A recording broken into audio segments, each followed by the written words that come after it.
యేసుక్రీస్తు పరిశుద్ధ నామమునకే మహిమ కలుగును గాక. అదే రీతిగా కూడి వచ్చిన మీ అందరికీ కూడా ప్రభు అయిన యేసుక్రీస్తు నామంలో ప్రత్యేకమైన వందనాలు తెలియజేస్తూ ఉన్నాను. విడిచిపెట్టి హత్తుకొను అనే అంశాన్ని ధ్యానించబోతున్నాం. మూల వాక్యాన్ని చదువుదాం. చూడండి, బైబిల్ లేఖనం నుండి ద్వితీయోపదేశ కాండము 13వ అధ్యాయము 4వ వచనం చదువుకుందాం. మీరు మీ దేవుడైన యెహోవాకు లోబడి ఆయనకే భయపడి ఆయన ఆజ్ఞలను అనుసరించి ఆయన మాట విని ఆయనను సేవించి ఆయనను హత్తుకొని ఉండవలెను. మీరు మీ దేవుడైన యెహోవాకు మొట్టమొదటిగా లోబడాలి. రెండోదిగా ప్రియా దినములారా భయపడాలి. ఆయన ఆజ్ఞలను అనుసరించి నడుచుకోవాలి. ఆయన మాట విని ఆయనను సేవించి ఆయనను మనం హత్తుకోవాలి. రాజుల గ్రంథము 19వ అధ్యాయం 20వ వచనం. అతడు ఎడ్లను విడిచి ఏలియా వెంట పరిగెత్తి, నేను పోయి నా తల్లిదండ్రులను ముద్దు పెట్టుకొని తిరిగి వచ్చి నిన్ను వెంబడించేదని చెప్పి అతను సెలవడగా, అతడు పోయి రమ్ము, నా వల్ల నీకు నిర్బంధమేమీ లేదని చెప్పాను. ఇక్కడ గొప్ప దైవజనుడైన ఏలియా శిష్యుడైన ఎలీషా మనకు కనబడుతూ ఉన్నారు. అతడు ఎడ్లను విడిచి ఏలియా వెంట పరిగెత్తాడట. ఏమి విడిచిపెట్టాడు? ఎడ్లను విడిచిపెట్టాడు. ఎవరిని వెంబడించాడు, ఎవరిని హత్తుకున్నాడని మనం ఆలోచన చేస్తే దైవజనుడైన ఏలియాని వెంబడించాడంట. ఏలియా అతడిని పోయిన తర్వాత అతనికి షాపాత కుమారుడు ఎలీషా కనబడినను. అతడు తన ముందరనున్న 12 అరకల ఎడ్ల చేత దుక్కు దిన్నించుచు 12వ అరక తాను తోలుచుండెను. ఎలీషా ఏం చేస్తున్నాడట? ఆ సమయంలో దుక్కు దున్నించుచు 12వ అరక ఆయన దున్నుతున్నాడంట. ఆయన పని చేస్తున్నాడు. మనం ఏం చేస్తామంటే పని చేస్తాం తప్ప పని చెయ్యం. అక్కడ ఎలీషా గొప్ప భూస్వామి, గొప్ప ధనవంతుడు. ఆ పొలంలో ఎన్ని అరకలు దున్నుతున్నాయంట? 12 అరకలు దున్నుతున్నాయంట. 11 అరకలు వాళ్ళు దున్నుతున్నారు పనివారు, 12వ అరక ఈయన కూడా దున్నుతున్నాడంట. దేవునికి స్తోత్రం. ఆ సందర్భంలో, ఆ సమయంలో ఏలియా వచ్చి నన్ను వెంబడించమన్నాడంటండి. దైవజనుడు ఏలియా వచ్చి వెంబడించమంటే, ఎలీషా ఇప్పుడు పొలం దున్నుతున్నాను కాబట్టి, వ్యవసాయం వేయాలి కాబట్టి నేను రాలేను అనలేదా?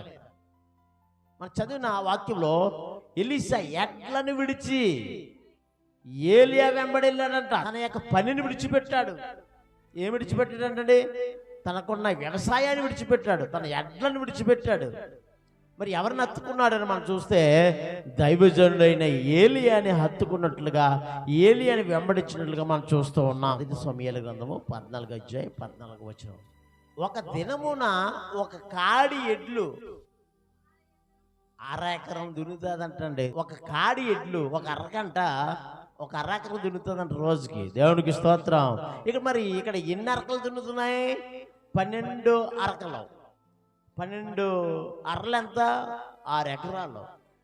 రోజుకు 6 ఎకరాలు దున్నుతున్నాయి. అలాంటి గొప్ప భూస్వామి దైవజనుడైన ఏలియా వచ్చి నన్ను వెంబడించమనగానే ప్రియాదేని బిడ్డలారా తన వ్యవసాయాన్ని వదిలేశాడు, తన ఎడ్లను వదిలేశాడు, విడిచిపెట్టి ఏలియాని వెంబడించాడంట. మనం కూడా పలానా దగ్గర ప్రార్థన ఉందమ్మా రండి అంటే మనకున్న ఆ పనిని విడిచిపెట్టలేకపోతున్నాం. మనకున్న ఆ దేంట్లో ఉంటే దాన్ని విడిచిపెట్టి దేవుని మందిరానికి రాలేకపోతున్నాం. ఇక్కడ ఎలీషా తనకున్న వ్యవసాయాన్ని వదిలేశాడు, తన ఎడ్లను, తన కాడిని విడిచిపెట్టాడు, దైవజనుడైన ఏలియాను వెంబడించినట్లుగా మనం చూస్తాం. ఆదికాండము 12వ అధ్యాయము మొదటి 2 వచనాలు. యెహోవా నీవు లేచి నీ దేశము నుండి, నీ బంధువుల యొద్ద నుండి, నీ తండ్రి ఇంటి నుండి బయలుదేరి నేను నీకు చూపించే దేశమునకు వెళ్ళుము. నిన్ను గొప్ప జనముగా చేసి నిన్ను ఆశీర్వదించి నీ నామమును గొప్ప చేయుదును. నీవు ఆశీర్వాదముగా నుందువు. నిన్ను ఆశీర్వదించు వారిని ఆశీర్వదించదును, నిన్ను దూషించు వారిని శపించదును. భూమి యొక్క సమస్త వంశములు నీ యందు ఆశీర్వదించబడునని అబ్రాహాముతో దేవుడు అనెను. నీ స్వదేశాన్ని విడిచిపెట్టు, నీ ఇంటిని విడిచిపెట్టు, నేను చూపించే దేశానికి బయలుదేరు రా, నిన్ను అక్కడ నేను గొప్ప జనంగా చేస్తాను, నిన్ను దీవించిన వారిని నేను దీవిస్తాను, నిన్ను శపించిన వారిని నేను శపిస్తాను అని దేవుడు అబ్రహాంతో మాట్లాడుతూ ఉన్నాడు. దేవుడు చెప్పిన మాటకి అబ్రహాము లోబడి తన తండ్రి ఇంటిని, తన స్వదేశాన్ని విడిచిపెట్టి దేవుని మాటకు లోబడి వెళ్ళిపోయాడండి. దేవుడు చూపించే ప్రాంతానికి అబ్రహాము వెళ్ళిపోయాడంట. అబ్రహాం వెళ్ళిపోవడం అంటే దేవుని మాటకు లోబడ్డాడు. తన స్వదేశాన్ని విడిచిపెట్టాడు, తన తండ్రి ఇంటిని విడిచిపెట్టి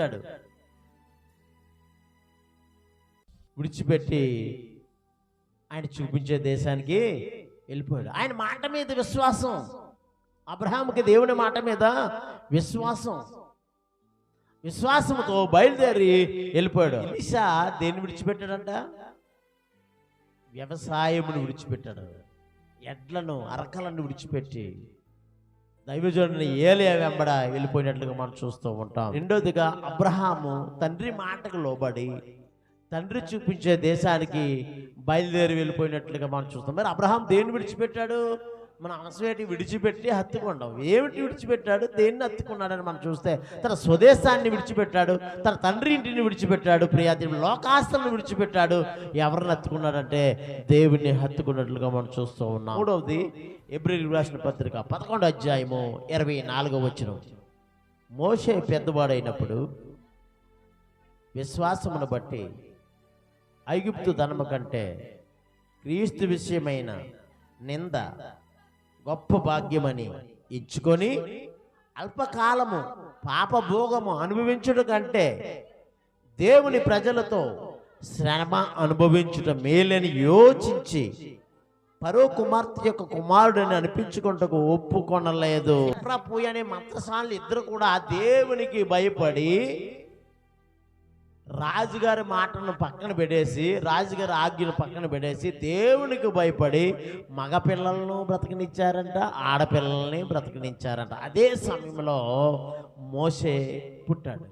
మోషే పెద్దవాడైనప్పుడు విశ్వాసమును బట్టి ఐగుప్తు ధనము కంటే క్రీస్తు విషయమైన నింద అనుభవించిన గొప్ప భాగ్యమని ఎంచుకొని అల్పకాలము పాప భోగము. ఆ భోగం ఎలాంటిది? ఆ ధనం ఎలాంటిది? పాపంతో నిండింది ఆ ధనం, పాపభోగం. ఆ మేడలు మిత్రులు పాపంతో నిండిపోయినవి. పాప భోగమును అనుభవించుట కంటే దేవుని ప్రజలతో శ్రమ అనుభవించుట మేలని యోచించి పరో కుమార్తె యొక్క కుమారుడని అనిపించుకుంటకు ఒప్పుకోలేదు. పరో కుమార్తె యొక్క కుమారుడు అనిపించుకోవడానికి ఇష్టపడలేదు. ఆ పాప భోగాన్ని అనుభవించడానికి ఇష్టపడలేదు. ఎవరితో? దేవుని ప్రజలతో నింద అనుభవించడానికి ఇష్టపడ్డాడంట. దేవుడికి స్తోత్రం. అంటే మోసే ఏమి విడిచిపెట్టాడంటే, ప్రియా దేవుని బిడ్డలారా, మనం చూస్తే మోసే ఐగుప్తు ధనాన్ని విడిచిపెట్టాడు, తర్వాత రాజు సింహాసనాన్ని విడిచిపెట్టాడు. దేవుని ప్రజలతో నింద అనుభవించడం మేలని ఎంచుకొని వారిని వెంబడించినట్లుగా, వారిని హత్తుకున్నట్లుగా మనం చూస్తూ ఉంటాం. ఐగుప్తు ధనము, ఐగుప్తు సింహాసనము విడిచిపెట్టి వాటన్ని పెంటతో సమానంగా ఏం చేసి దేవుని ప్రజలతో కలవాలని, దేవుని ప్రజలను హత్తుకోవాలని ఎంచుకున్నట్లుగా మనం ఈ లేఖనం నుండి చూస్తూ ఉన్నాం. అర్థమయ్యడానికి ఒక ఉపమానాన్ని నేను చెప్పాలనుకున్నాను. ప్రియదినులారా, ఒక యవనస్తుడికి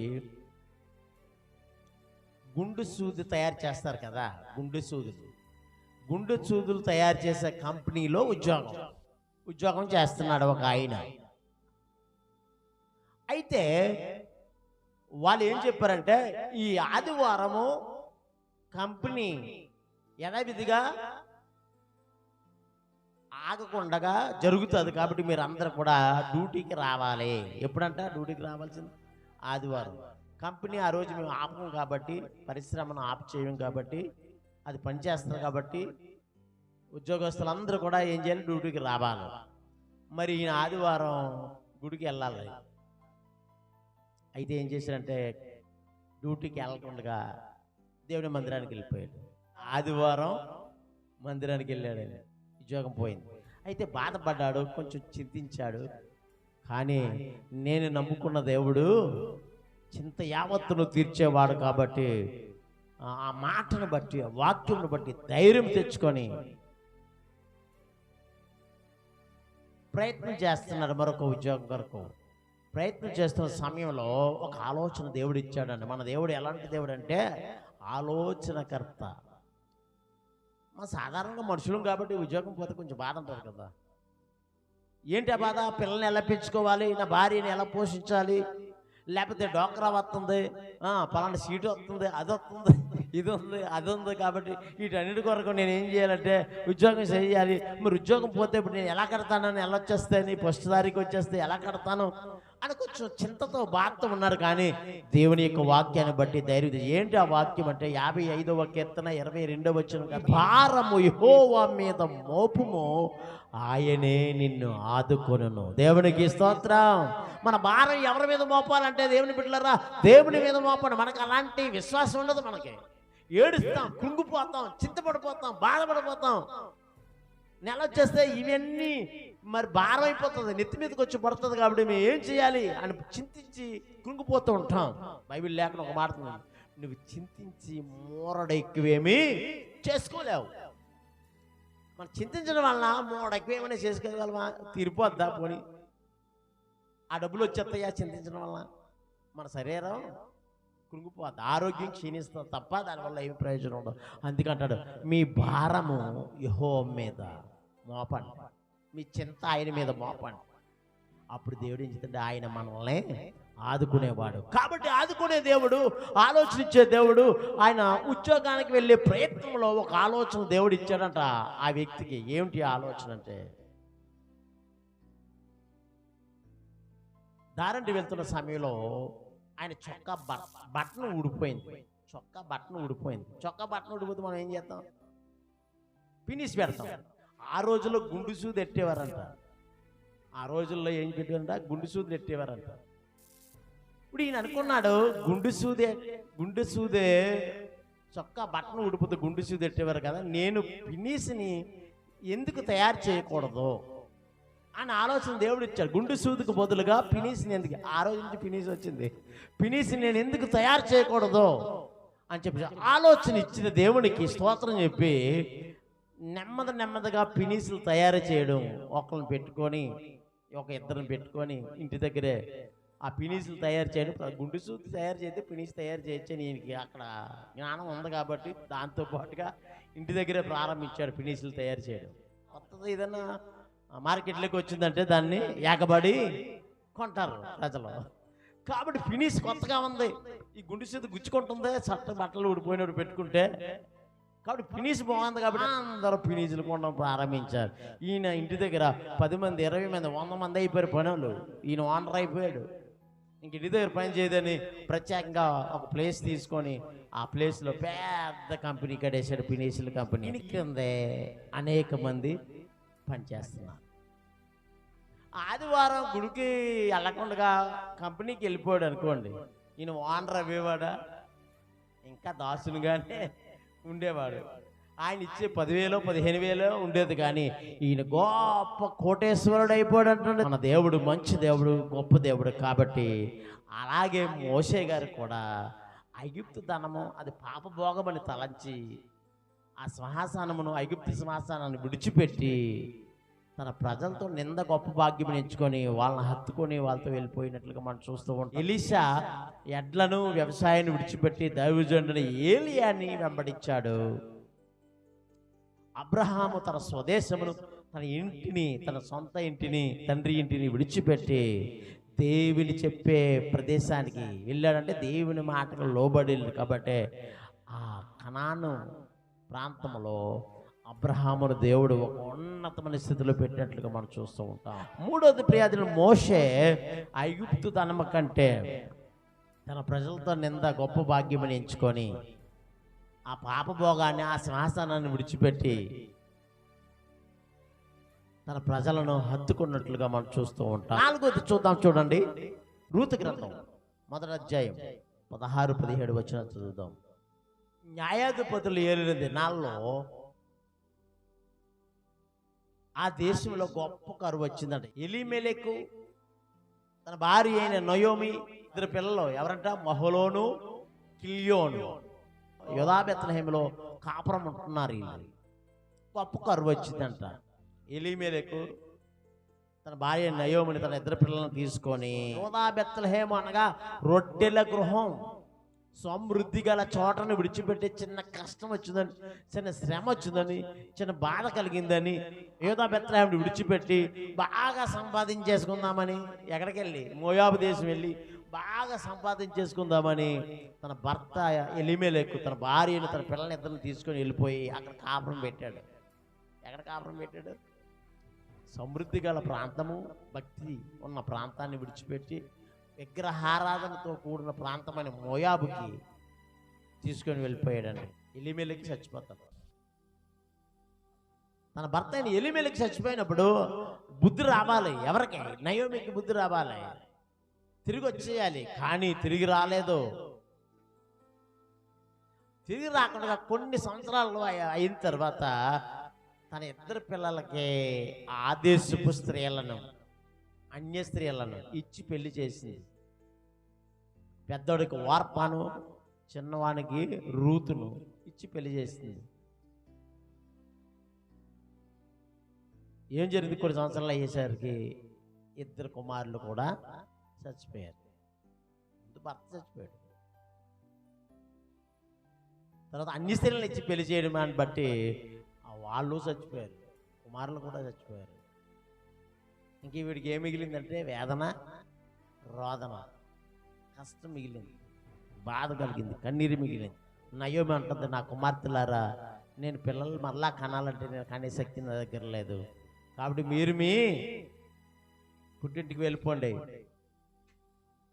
అనగానే వారు ఎలుగెత్తి ఏడవగా ఇదే అవకాశం అనుకుంది వార్ప, పెద్ద కోడలు వార్ప తన అత్తను ముద్దు పెట్టుకొనెను, రూతు ఆమెను హత్తుకొనెను.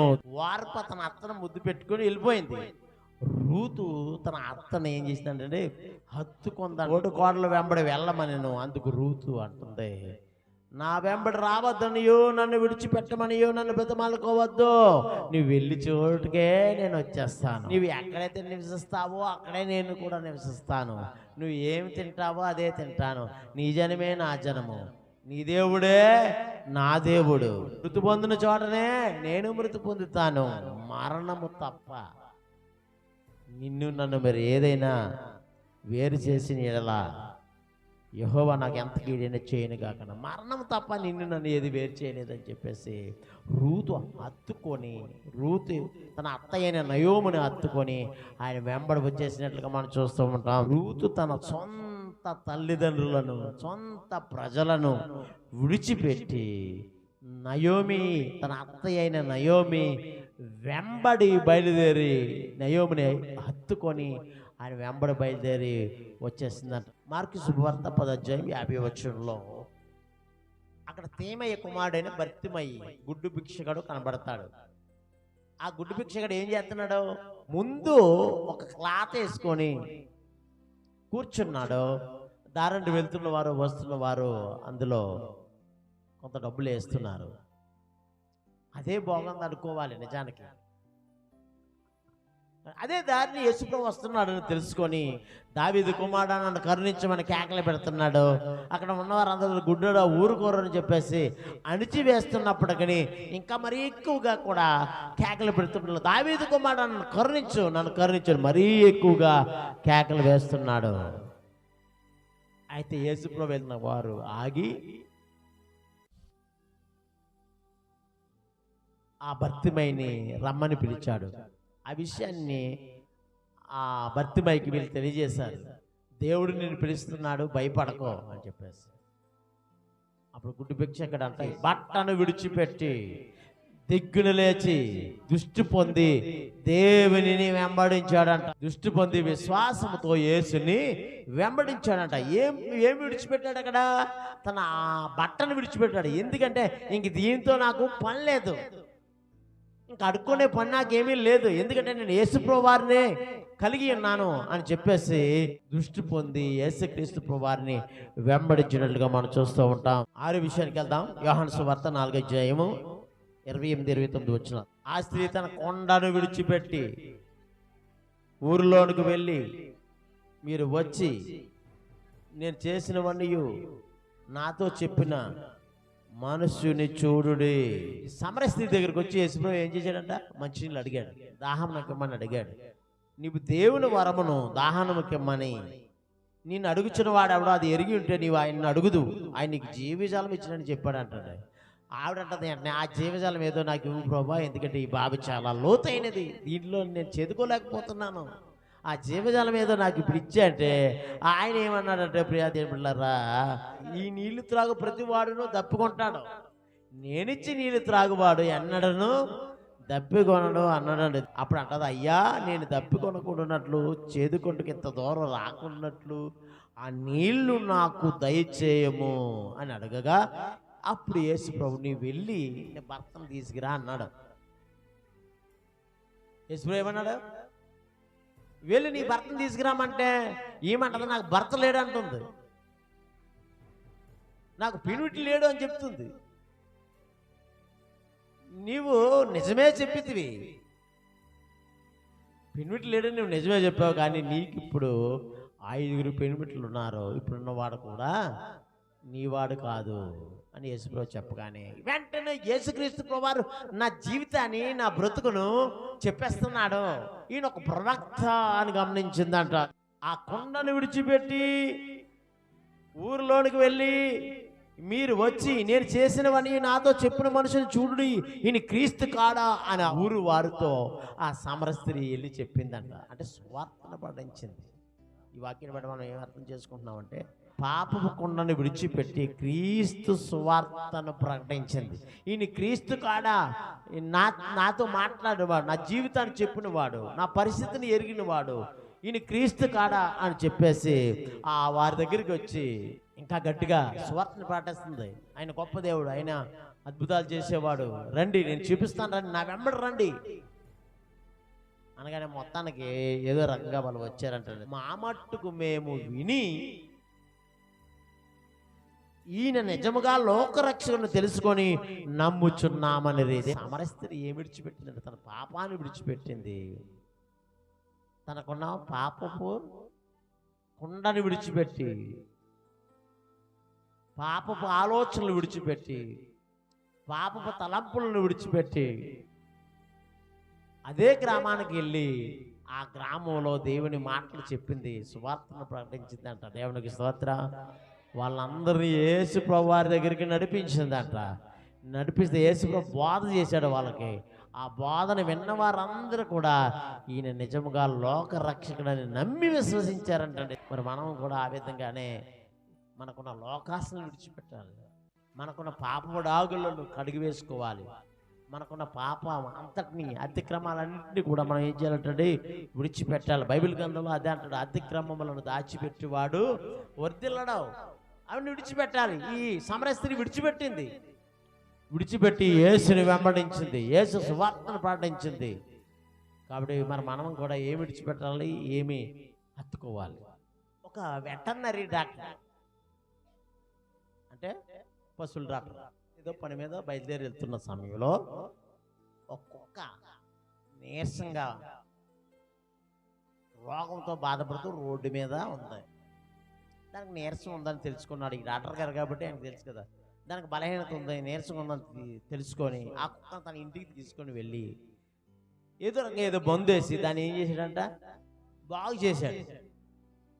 ఈ డాక్టర్ గారు బాగు చేస్తే ఈ కుక్కకి ఎంత విశ్వాసం. తర్వాత బాగైపోయిన తర్వాత ఆ కుక్కను తీసుకొచ్చి ఏ ప్రాంతంలో అయితే దాన్ని తీసుకుని ఆ ప్రాంతంలో విడిచిపెట్టేస్తే అది వెళ్ళిపోయింది. తర్వాత రోజు అది కుక్కలు తీసుకొని వచ్చిందంటే ఎక్కడికి, డాక్టర్ గారి ఇంటికి 10 బాగోలేని కుక్కల్ని నీరసంతో ఉన్న కుక్కల్ని. ఎందుకంటే నన్ను ఒక డాక్టర్ గారు, ఒక వ్యక్తి నన్ను బాగు చేశాడు, మిమ్మల్ని బాగు చేస్తాడు.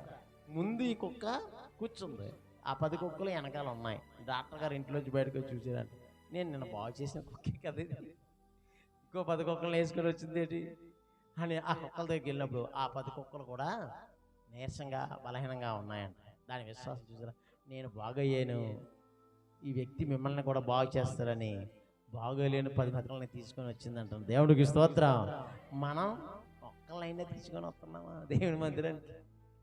మనం బాగైపోవడమే, మనకి స్వస్థత పొందుకోవడమే, మనం లాభం పొందుకోవడమే, కానీ బాగోలేని వాళ్ళు చాలామంది ఉన్న లోకంలోని వాళ్ళందరూ యేసుప్రభు మాటలు చెప్పి ఒక్కరైనా తీసుకుని వస్తున్నామండి మనం. అంటే ఒక్కకున్న విశ్వాసం కూడా మన దగ్గర లేదంటే గారు ఒక మాట చెప్తారు, నేను సువార్త ప్రకటించిన ఎడల నాకు శ్రమ అని. మరి మీరేం చేయాలి? 10 మందిని తీసుకొచ్చిందానికి ఒక్క బలహీనని. మరి మీరు కూడా ఏం చేయాలి? జకరియా గ్రంథంలో అదే మాట్లాడదు, ఒక్కొక్క యూదుని చెంగు పట్టుకొని, అనగా మిమ్మల్ని మీ చెంగు పట్టుకొని మీ గ్రామం నుంచి 10 మంది ఏళ్ళ వేసి వస్తారని చెప్పింది బైబిల్ గ్రంథంలో. ఏది మనం ఒక్కరి పిల్లం ఒక్కరిని తీసుకొని రాము, ఒక్కరిని దేవుని మందిలో తీసుకొని రాము. కానీ ఇక్కడ సమరయ స్త్రీ తన పాపాన్ని విడిచిపెట్టి ఊరిలోనికి వెళ్ళి, ఒక్కలాగే ఊరిలోనికి వెళ్ళి ఆ ఊళ్ళో వాళ్ళందరూ తీసుకొచ్చేసింది యేసయ్య దగ్గరికి. దేవునికి స్తోత్రం. స్వార్థను ప్రకటించింది, తీసుకొని వచ్చింది. ఇప్పుడు యేసు చెప్పే బోధన విన్న వీళ్ళు కూడా ఈయన నిజంగా లోకరక్షకుడని విశ్వసించి, నిజంగా లోకరక్షకుని తెలుసుకుని ఆయన ఎందుకు విశ్వాసం ఉంచారంటే వాళ్ళందరూ కూడా. 7వ చెప్పి నేను ముగిస్తాను. మత్తయి సువార్త 4వ అధ్యాయము 18-20 వచనం. యేసుప్రభు వారంట గలిలయ సముద్ర తీరం నడుచుచుండగా పేతురు అనబడిన సీమోను, అతని సహోదరుడైన ఆంద్రేయ అని 2 సహోదరులు సముద్రం వలవేయటం చూచాడంట దేవుడు. యేసుక్రీస్తు ప్రభువారు పేతురు గారి సహోదరుడు ఆంద్రేయ, వీళ్ళిద్దరు అన్నదమ్ములు. వారు సముద్రం వలవేయడం చూశాడంట. వారు ఎవరో జాలర్లు, చేపలు పట్టేవాళ్ళు. వాళ్ళిద్దరిని యేసుప్రభు వారు చూసి ఏమంటారంటే, ఆయన నా వెంబడి రండి, నేను మిమ్మల్ని మనుషులను పట్టే జాలరులుగా చేతునని వారితో చెప్పాను. చేపలు పడుతున్నారంటే సముద్రంలోని. వారిని ఏమంటారు? నా వెంబడి రండి, మిమ్మల్ని నేను మనుషులు పట్టే జాలరులుగా చేస్తానన్నాడు.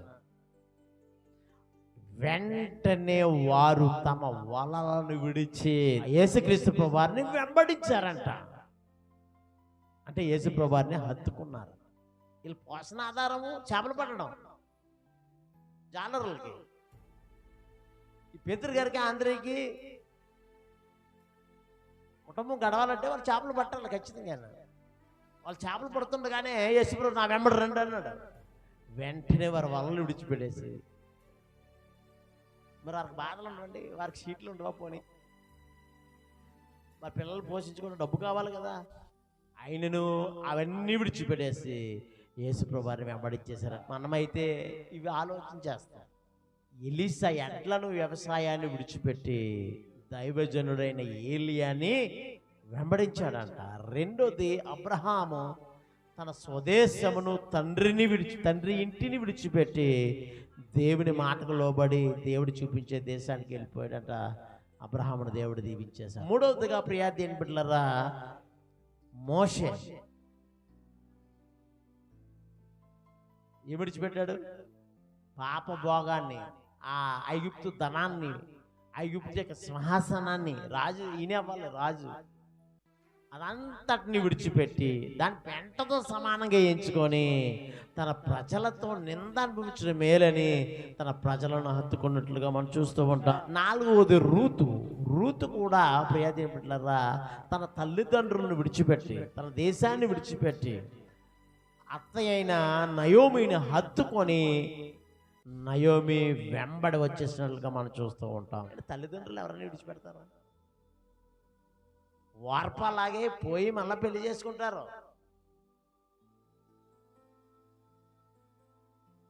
పోనీ ఆమె ముసల్దా రూతు, యవ్వన వయసు, ఏం అనిపించకుండా తన భర్త చనిపోయాడు, కానీ ఆమెకు కోరికలు ఉంటాయి. అయినా సరే కోరికలను చంపుకుంది. అంత మాత్రమే కాదు, తన ఇంటి వారిని విడిచిపెట్టింది, తన దేశాన్ని విడిచిపెట్టింది. నయోమిని హత్తుకొని, నువ్వు ఎక్కడ చేస్తే నేను అక్కడే చేస్తాను, నువ్వు ఎక్కడ బ్రతికితే నేను అక్కడే బ్రతుకుతాను, నీవి అమ్మడే నేను వచ్చేస్తాను అని చెప్పేసి ఆమెను హత్తుకొని ఆమెతో వచ్చేసినట్లుగా మనం చూస్తూ ఉంటాం. కాబట్టి రూతు యేసుక్రీస్తు వంశావళిలో చేరిందండి. సల్మాను బోయజును కనెను, బోయజు ఓబేదును కనెను. బోయజు ఇప్పుడు ఓబేదుని కంటాడు, రూతు బోయజు ఇద్దరు ఓబేదుని కంటాడు. ఈ ఓబేదు ఎవరంటే ఎస్ఐ తండ్రి. ఎస్ఐ తండ్రి ఓబేదు. ఓబేదు ఇప్పుడు ఎస్ఐని కంటాడు. ఎస్ఐకి 80 కొడుకులు, అందులో దావీదు కడపడవాడు. దావీదు వంశవాళ్ళ నుండి యేసుక్రీస్తు లోకానికి వచ్చాడు. చూసారా, రూతు ఆ విధంగా చేయడం వల్లనే రూతు పేరు యేసుక్రీస్తు వంశవాళ్ళలోనికి చేరిందంట. తేమయ్య కుమారుడైన భర్తమై తన బట్టను పారవేసి తన పాత జీవితాన్ని విడిచిపెట్టి, పాత బ్రతుకును విడిచిపెట్టి యేసుప్రభుని చూపు పొంది ఆయన వెంబడించాడని మనం చూస్తూ ఉంటాం. ఆరోది ప్రియాదినులారా, సమర స్త్రీ పాపం కొండను విడిచిపెట్టి సువార్తను ప్రకటించిందంట. పాపం కొండను విడిచిపెట్టి, పాపం బ్రతుకును విడిచిపెట్టి ప్రజలకు సువార్తను ప్రకటించి అనేక మందిని దేవుని దగ్గరికి నడిపించింది. నడిపించడమే కాకుండా ఆ నడిపించబడిన వారు కూడా దేవుని మాటలు విని వారందరూ కూడా యేసునందు ఈయన నిజంగా లోకరక్షకులను తెలుసుకొని ఆయన ఎందుకు విశ్వాసం ఇచ్చారంట. ఏడోది చివరిది ఏంటంటే, పేతురు సహోదరుడైన ఆంద్రయ్య. వీళ్ళిద్దరు అన్నదమ్ములేనండి. వీళ్ళిద్దరూ చేపలు పడుతున్నారు, సముద్రంలో వలలేస్తున్నారు. వాళ్ళ దగ్గరికి యేసుప్రభు వెళ్ళి ఏమన్నాడంటే, నా వెంబడి రండి, నేను మిమ్మల్ని మనుషులు పట్టే జాలంగా చేస్తాను అనగానే ప్రియా దేవుని పిల్లరా, వాళ్ళ వలలు విడిచిపెట్టి, తన జీవనోపాధిని విడిచిపెట్టి, తన పోషణను విడిచిపెట్టి యేసుప్రభుని వెంబడించినట్లుగా మనం చూస్తూ ఉన్నాం. ఆదికాండము 5:22. హానోకు మెతుషెలను కనిన తరువాత 300 ఏండ్లు. హానోకు మెతుషెలను కనిన తరువాత 300 ఏండ్లు దేవునితో నడుచుచు కుమారులను కుమార్తెలను కనెను. హానోకు దేవుడితో నడిచిన తరువాత దేవుడు అతన్ని తీసుకొని పోయిన కనుక అతను లేకపోయాను. మెతుషెలని కనిన తర్వాత 300 ఏండ్లు దేవునితో నడిచాడు అంటాడు. ఎన్ని ఏండ్లు దేవునితో నడిచాడు? 300 ఏండ్లు దేవునితో నడుస్తూ, దేవుని నమ్ముకున్నంత మాత్రమే భార్యని వదిలేమని లేదు, దేవుని నమ్ముకున్న తర్వాత పిల్లల్ని విడిచిపెట్టమని లేదు, దేవుని నమ్ముకున్న తర్వాత మీ కుటుంబాన్ని వదిలేయండి అనట్లేదు దేవుడు. ఎక్కడన్నా ఇక్కడ అంటాడు, దేవునితో నడుచుచు కుమారులను కన్నాడు, కుమార్తెలను కన్నాడు. హనోక దినములని 365 ఏండ్లు. 365 ఏండ్లు హానోకు దేవునితో నడిచిన తర్వాత దేవుడు అతను తీసుకొని పోయిన కనుక అతను లేకపోయాడు. ఒక సంవత్సరంలో ఎన్ని ఆదివారాలు, ఎన్ని శుక్రవారాలు దేవునితో నడుస్తున్నావు? ఈ సంవత్సరం అంతా నువ్వు దేవునితో నడుస్తున్నావా? మనం కూడా మనకున్న లోకాశలను విడిచిపెట్టి, మనకున్న శరీరాశలను విడిచిపెట్టి, మనకున్న కోరికలన్నింటిని విడిచిపెట్టి దేవుని దగ్గరికి వెళ్దాము, దేవుని హత్తుకుందాము, దేవుని చెప్పినట్లుగా నడుచుకుందాము. ఈ కొద్ది మాటలు దేవుడు దీవించి ఆస్వాదించును గాక. సర్వోన్నతుడా, సకల ఆశీర్వాదములకు కారణభూతుడా, మీకు వందనాలు ప్రభువా. ఈ మధ్యాహ్న సమయంలో విడిచిపెట్టి హత్తుకొను అనే అంశాన్ని ధ్యానించాము. వేటిని విడిచిపెట్టాలి, ఏమి హత్తుకోవాలో నీ లేఖనాన్ని మేము చూస్తాం. కొంతమంది భక్తులు వేటిని విడిచిపెట్టారో, మరి ఎవరిని హత్తుకున్నారో కూడా మేము విన్నాం. మేము కూడా అలాగునే మాకున్న సమస్తములు విడిచిపెట్టి, మాకున్న లోకాస్తులను విడిచిపెట్టి, మాకున్న పాపపు యాచలను విడిచిపెట్టి మిమ్మల్ని వెంబడించేవారుగా మమ్మల్ని ఉంచమని, మీ సువార్తను ప్రకటించే శక్తిని మాకు నువ్వు దయచేసి నడిపించమని, మా సంఘాన్ని నానాటికి ఆశీర్వదించమని, తిరిగి వారి గృహాలకు వెళ్తున్న ప్రయాణాల్లో క్షేమకరంగా తోడుకొని తీసుకువెళ్ళి నడిపించమని, మీ సన్నిధిని అనిపించే భాగ్యం మాకు ఇమ్మని యేసు నామములో ప్రార్థిస్తూ వేడుకొంచున్నాం తండ్రి, ఆమె. పరమ తండ్రి యొక్క దేవుని ప్రేమ, తన ప్రియ కుమారుడైన యేసుక్రీస్తు వారి కృప, పరిశుద్ధాత్మ యొక్క అన్యోన్య సహవాసం, సమాధానం, ఆదరణ ఇప్పుడు ఎల్లప్పుడూ కూడిన ప్రతి బిడ్డలకు, భూలోకంలో పరిశుద్ధులందరికీ మరొకే రోజు నీ మాటలు విని, నీ వాక్యాన్ని విని, ఆ వాక్యానుసారంగా జీవించబోతున్న మా సంఘ బిడ్డలందరికీ మీరొచ్చే సదాకాలము మీ కృప తోడై ఉండి నడిపించును గాక. ఆమె.